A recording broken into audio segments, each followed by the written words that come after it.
Good morning, everyone. I am Dr. Yasha Bandil from Shamsha Medical College, Jiva. I am here going to present uh, uh, my topic on ocular manifestations of various spondyloarthropathies. 15, 15, 15. Introduction. Seronegative spondyloarthropathies are a group of disease consisting of ankylosing spondylitis, psoriatic arthritis, reactive arthritis, inflammatory bowel diseases, associated arthritis, and undifferentiated spondyloarthropathy. Although spondyloarthropathy is primarily a musculoskeletal condition, ocular involvement is an important clinical feature since it is considered either a complication or an associated disease manifestation. Ocular inflammatory disease are a common manifestation of these spondyloarthropathies, uveitis being the most common extra-articular manifestation, most commonly occurring in ankylosing spondylitis. Uveitis in spondyloarthritis is anterior, non-granulomatous, and unilateral, recurrences being fairly common. Other ocular manifestations of spondyloarthropathies are dry eye, scleritis, and rarely scleritis. Uveitis, the most common manifestation, is usually sudden in onset, typically presenting with photophobia, redness, pain, and defective vision. Idiopathic AS and RS HLA-B27 related uveitis occurs more commonly in white men between the third and fifth decades of life, but women and other races and age groups can also be affected. One of the hallmarks of acute anterior uveitis associated with AS or RS is that both eyes are rarely affected at the same time. Although the clinical course of uveitis associated with IBD can be indistinguishable from AS or RS associated uveitis, it is more frequently bilateral, chronic, and HLA-B27 negative, involving both the anterior and posterior segments of the eye more often. Uveitis associated with psoriatic arthritis or spondylitis is frequently accompanied by conjunctivitis, dry eye or keratitis, and may be indistinguishable from AS-related uveitis, but is less well characterized and often follows a chronic course or presents as acute bilateral uveitis. Because the prevalence of psoriasis is very high in general population, one should be cautious and not automatically establish an etiologic relationship between cutaneous psoriasis and any given type of uveitis. The exact pathogenesis of SPA as well as uveitis remains to date unknown. However, there seems to be close links between the two diseases which occur due to the interaction of a specific, mostly shared genetic background, HLA-B27, external influences such as microbiome, bacterial infection or mechanical stress, and activation of the immune system resulting in inflammation. Materials and methods. This is an hospital-based cross-section observational study. The study was conducted over 6 months from April 2021 to September 2021. Patients with a definitive diagnosis of spondyloarthropathy attending the Department of Orthopedics and Ophthalmology outpatient clinics, SGMH Sanjay Gandhi Medical Hospital, Riva, were screened from eligibility in the study. Children less than 18 years of age, patients with previous ocular trauma, surgery, or laser procedure in the eye, patients with any other known uveitic entities like Fuchs, heterochromic iridocyclitis, Portner-Schlossman syndrome, patients with any other ocular systemic disease other than spondyloarthropathy, which may be associated with or masquerade as uveitis, was excluded from the study.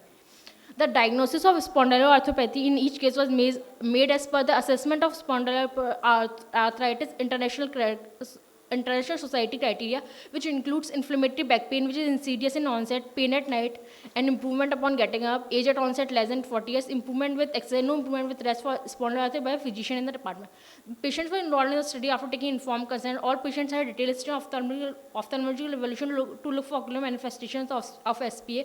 They were examined using slit lamp biomicroscope, ophthalmoscope, and tear film tests. The type of uveitis and their characteristics were defined as per the standardization of uveitis nomenclature working group criteria. Diagnosis of uveitis was made if grade 0.5 plus or more cells in the anterior chamber and fresh keratic precipitates were present, along with one or more of the following signs: circumcorneal congestion, hypopyon, positive posterior synecdoche, peripheral antagonoscopy, vitreous sage, and cells, active inflammatory lesions in the retina or choroid. Diagnosis of inactive uveitis past episode was made of grade 0 cells in the anterior chamber, pigmented keratic precipitates or pigments on the corneal endothelium, and pigments on the anterior lens capsule were present, along with one or more of the following: posterior synecdoche, peripheral anterior synecdoche on gonoscopy, collateral scar suggestive of old inflammatory lesions in the retina, and history of previous episode of pain in the eye with redness, photophobia, and blurring of vision. Diagnosis of episcleritis was made when there is evident congestion of episcleral vessel blanching with 2.5% phenylephrine differentiate conjunctivitis from the episcleritis.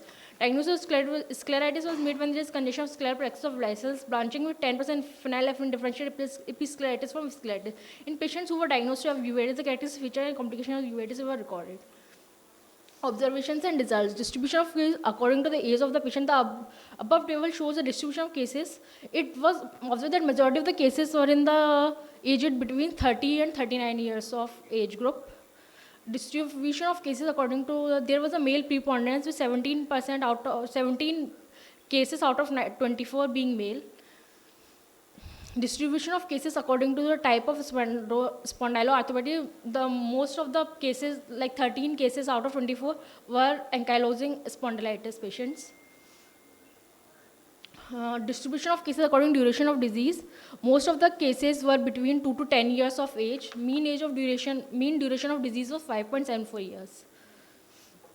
Prevalence of uveitis, in out of the 5 seronegative spondyloarthropathies, we observed uveitis, 4 of uveitis cases in ankylosing spondylitis. And there was one dry eye case in ankylosing spondylitis and one in psoriatic arthritis. There was one episcleritis patient in ankylosing spondylitis. It was observed that almost half of the study population. The various manifestations of seronegative spondyloarthropathies include uveitis being the most common, followed by dry episcleritis and rarely scleritis.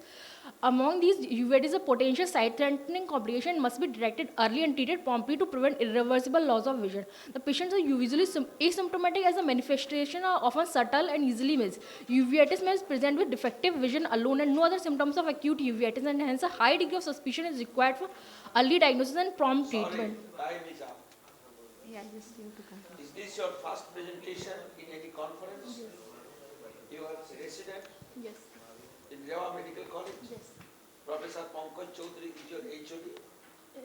No, the HOD is Dr. Shashi and ma'am, so he is professor. Have you shown your slides to your professors or teachers before presentation here?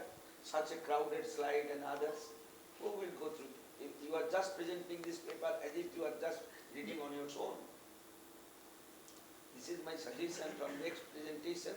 You should prepare the slide, consult with your teachers and make some rehearsal at your house. Just go through like a book.